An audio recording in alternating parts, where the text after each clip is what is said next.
مقامات تاجیکستان میگویند به مردم آسیب دیده از زمین لرزه در روستاهای دور افتاده بدخشان با چرخبال کمک‌های بشری فرستادند.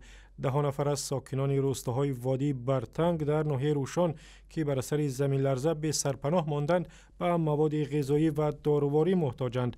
در روستاهای دوردست این وادی بیشتر از 7000 نفر زندگی می کنند. در مجموع زمین لرزه روز 7 دکبر صدها خانه را در ولایت بدخشان ویران کرد. 2 نفر زیر سنگریزه مانده هلاک شدند. همکارم میرزانبی خالقزاد جریان ارسال کمک‌های بشری به آسیب دیدگان را پیگیری کرد و صحبت امروزه با اوست. میرزانبی، کمک به آسیب دیدگان در ولایت بدخشان چگونه رسانده می شود چون بعضی از راه‌ها هنوز هم بسته است؟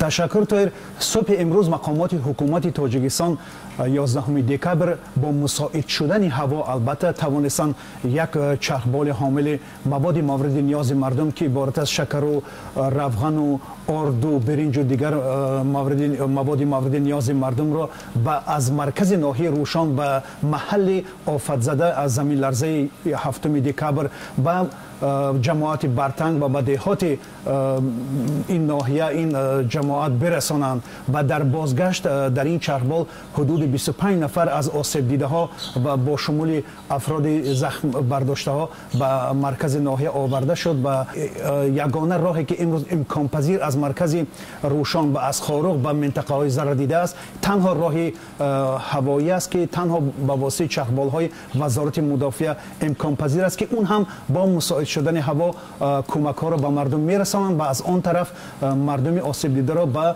محل امن انتقال میدهند. ارزیابی‌های 4 روزه اخیر از مقیاس فلاکت چی را نشان داده است؟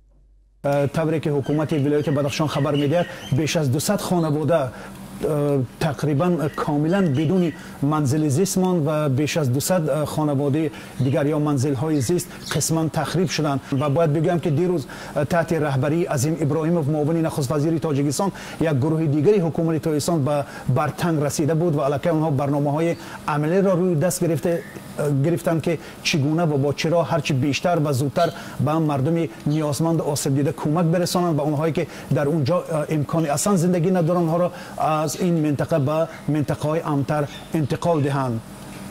تشکر. همکارم میرزانبی خالقزاد از دوشنبه صحبت میکرد.